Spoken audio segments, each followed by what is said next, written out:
So we're ready to do the last series of lessons about chemical equilibria, in which we're going to pull forward a couple other environments in which specific chemical equilibria take place. Remember back a ways, we just learned about equilibria in general, and I gave you different reactions. And then we applied that environment, the equilibrium concept of K's and shifting the equilibrium, to acids, to bases, to salts. Then we started getting into mixtures of acids and bases, so we had buffers and titrations. We've got a couple additional things we can look at in this section, which says other reactions. We're going to look most of our time at what are called precipitation reactions or insoluble salt reactions. And we're looking at the solubility of these insoluble salts. And that's why we have a picture of calcium fluoride.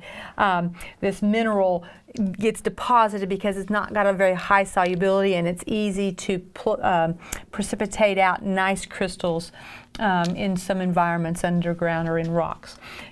But we're going to focus on that one first, and then we're going to talk about what a complex ion is and complex ion formation after that. All right, so solubility equilibria is our first one. We learned, now this is General Chemistry 1, long time ago, about solubility rules. And we learned that some salts we classify as being insoluble salts, and some we say are soluble. So these are ionic compounds, specific ionic compounds, in which we had some very I won't call them simple rules, but in the big scheme of things, memorizable rules like 1A metals are soluble salts.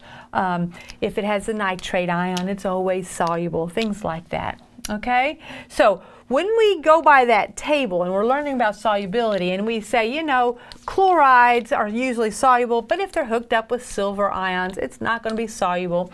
When we say it's insoluble, that doesn't mean that none of it will dissolve. It just means a very trace amount will be dissolved. So very, very small amounts will dissolve. And so this is going to be about that equilibrium between most of it that's sitting at the bottom of your test tube or at the bottom of your beaker and the little bit that actually did get dissolved into the water. So that's the equilibrium we're going to consider. Let's look at this insoluble salt. We learned it's insoluble because of our solubility rules, right? And when we consider that it's insoluble, again, it doesn't mean that nothing dissolves.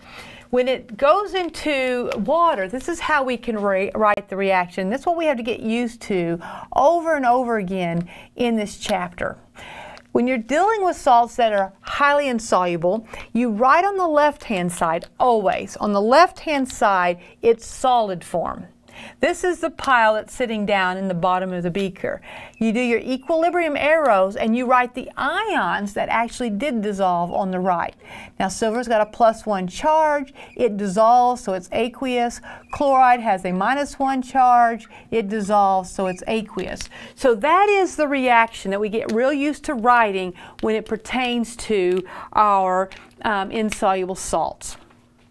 Now, if there's an equilibrium associated with that, then it's going to have an equilibrium expression. I want you to look at those choices and this reaction and think back into writing the law of mass action, which is the equilibrium expression. Which one of those would it be? Well, did you select B? I hope so.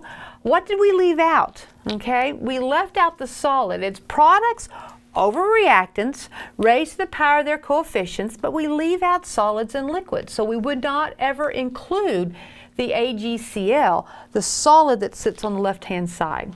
So you will always only see a product of the ions.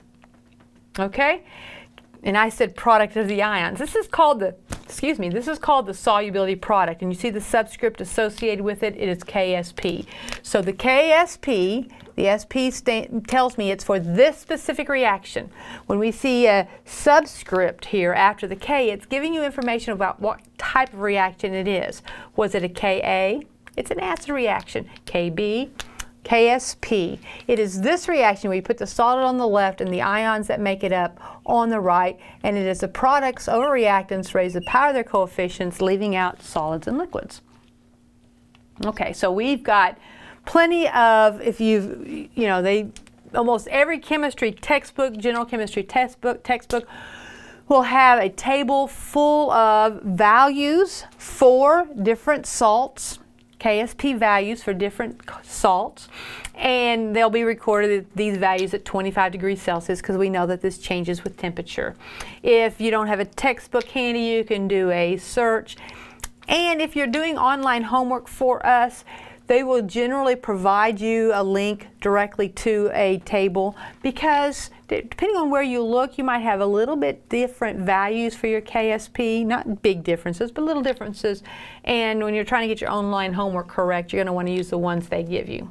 Okay, so once you have a reaction and you have this expression, then you can do all the same things that we have been doing before, but we're going to learn it in this environment, and we're going to learn the language associated with it in this environment. Okay, so let's do this one. Let's write the solubility product expression for magnesium chloride. Okay, you write the reaction, stop and write it, and then see if it matches mine.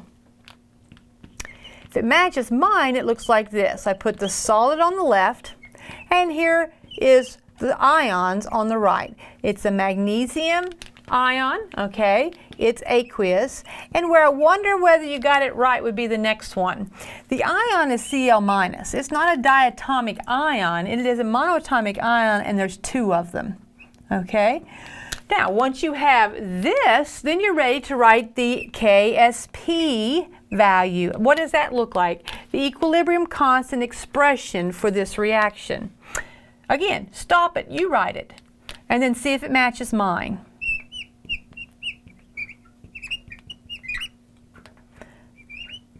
So it's going to have a square with the Cl, right? Because it's raised to the power of the coefficients.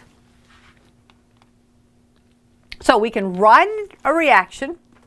We've practiced it a couple times. We can write the expression.